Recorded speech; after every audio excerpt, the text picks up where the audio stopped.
Well, they say you always come out of a town and have to start with a climb. So, might as well stick to tradition.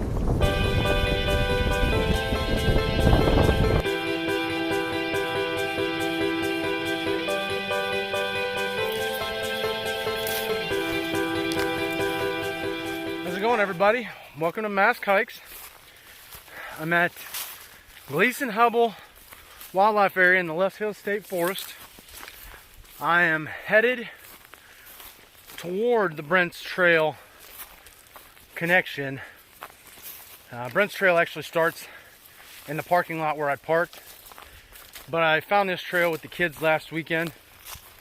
I'd never been on it before, and it's a little bit more exciting views than Brent's Trail is through Gleason-Hubbell, which kind of just goes down straight through the canyon area.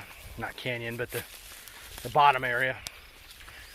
And this section of the trail actually goes up over the ridge and has some views, and it's a little more exciting.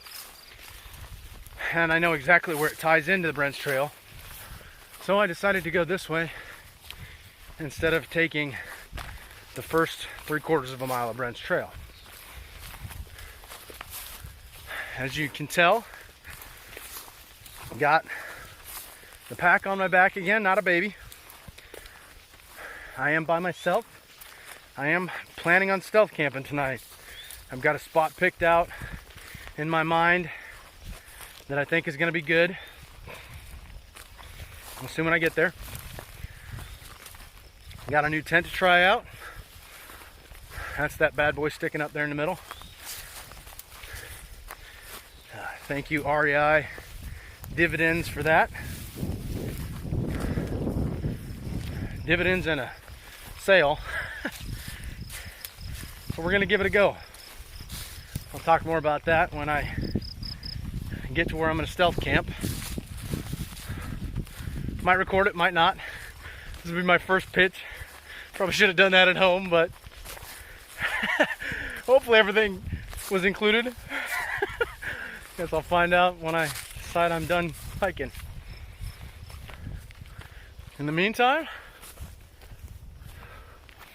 let's find some views.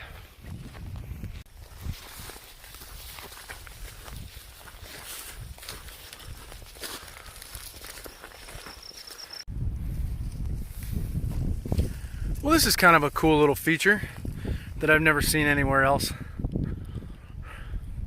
Show off your selfie skills. Set your phone on the ledge, open your camera app, set your timer, hurry to the spot and say cheese, and then share it.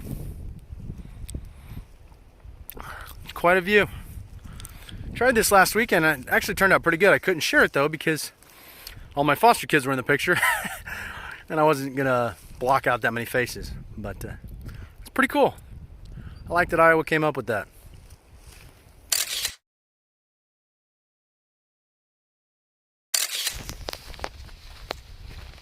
Well, let's take this opportunity to address a couple of the elephants on the trail with me. We'll start with the easy one. What the heck is that tent doing sticking straight up out of the back of my pack? Well, to put it real directly, I simply yanked the Lunar Solo out and stuffed the Big Agnes in the exact same spot. Well, the Big Agnes initially is bigger because it's got poles with it. It's a double wall tent, and that is not how it will normally be packed, but at the moment that's just how it's kind of dangled in there. It's secure. I don't imagine it's going anywhere. However, no, that is not how it will normally be.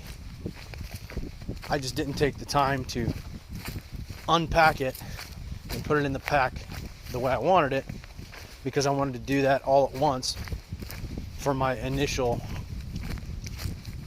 unboxing, if you will.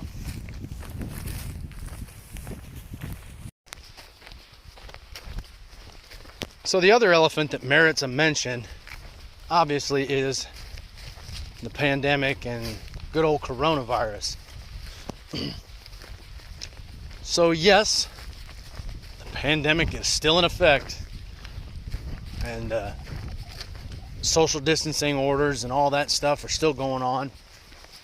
And yes, most of the campgrounds and parks are still closed, at least for camping. Although I did get an email, the Pottawatomie County parks, including Hitchcock, will be opening up for backcountry camping and RV camping on Monday, as well as several Nebraska state parks will be opening up for RV camping, although the close proximity tent camping still seems to be under restriction. That being said, about a week and a half ago, I specifically called and spoke to the Loess Hills State Forest manager, who assured me that yes, while campgrounds and backcountry camping were closed in the parks, state forest lands were open and stealth camping on state forest lands was still legal.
Home for the night.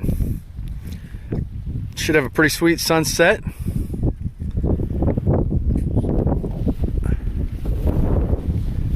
And if I'm up in time, pretty sweet sunrise too. Couple things. First of all, I bet y'all thought Dash got left at home. I would never do that to my buddy. Never. Second of all, interesting tidbit. Apparently in the swap over, or at some point, I lost my damn spoon again. I go through spoons like I'm going, it's just insane. Hopefully it's at home, but I'm not at home to look, so I guess I'll have to wait till tomorrow to find out. In the meantime, I'm going to eat some tuna with a beef stick as a spork. Guess we'll have to figure out what that's going to taste like and how well it's going to work. Let's have some supper.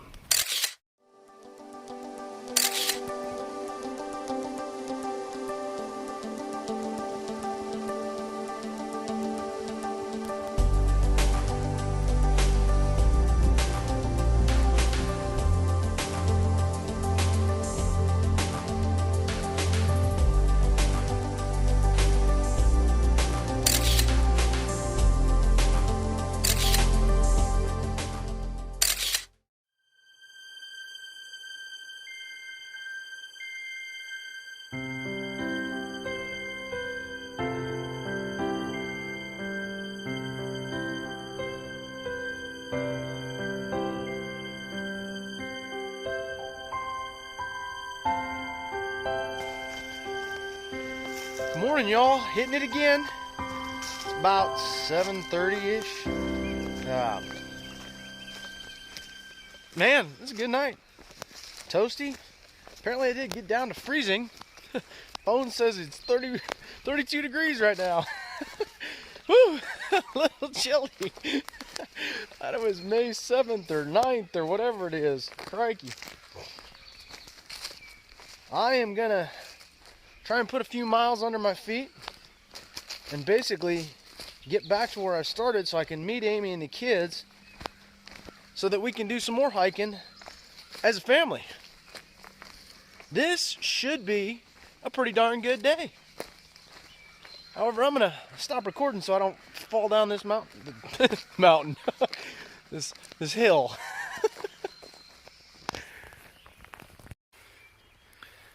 Yes, that is frost on the trail. It's only on the ground, not the plants, but it's frost. Ugh.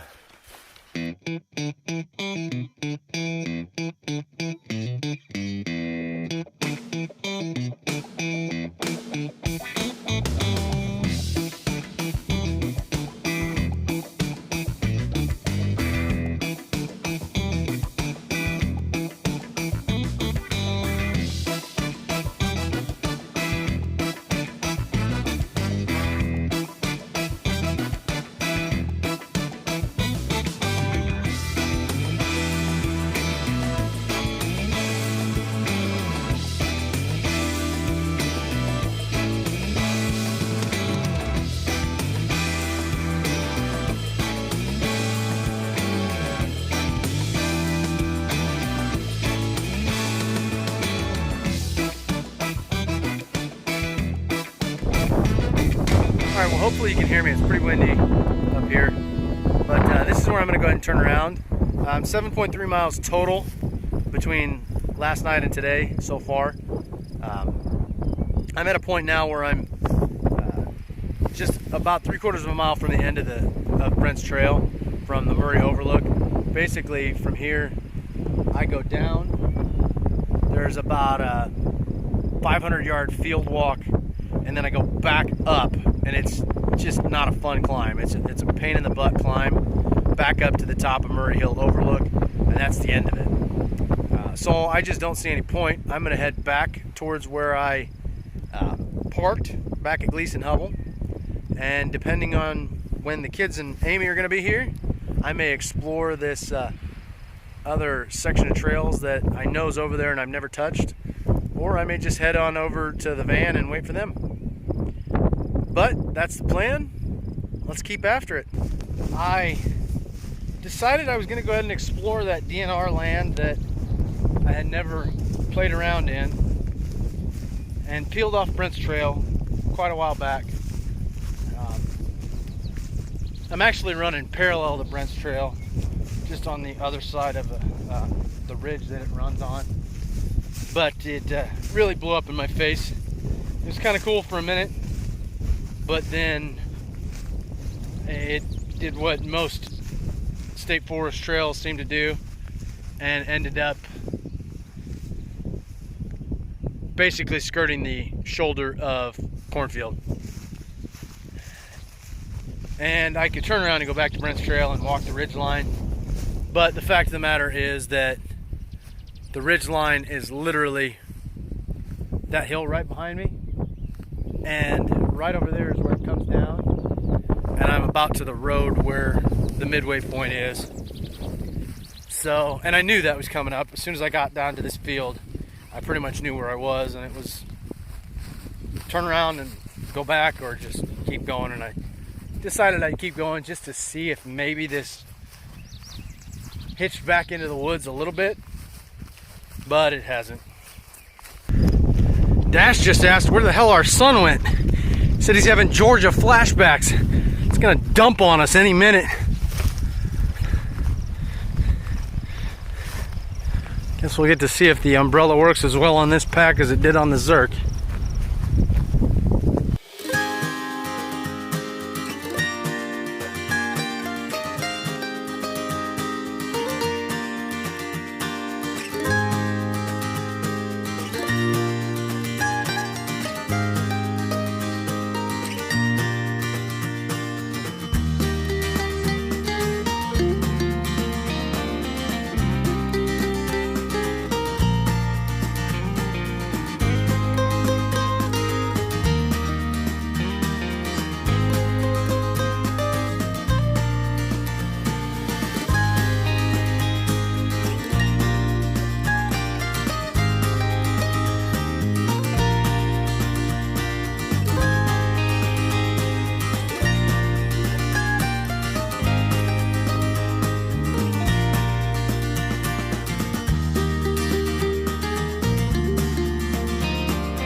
Well, all right. 14.4 miles total between yesterday and today so far. Amy and the kids are on their way.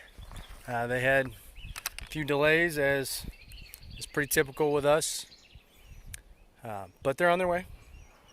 So I'm going to hang out here for a while. Don't know, to be honest, if I'll video once the kids all get here, or if I'm just going to call this a wrap, because I'm guessing this is a long video anyway.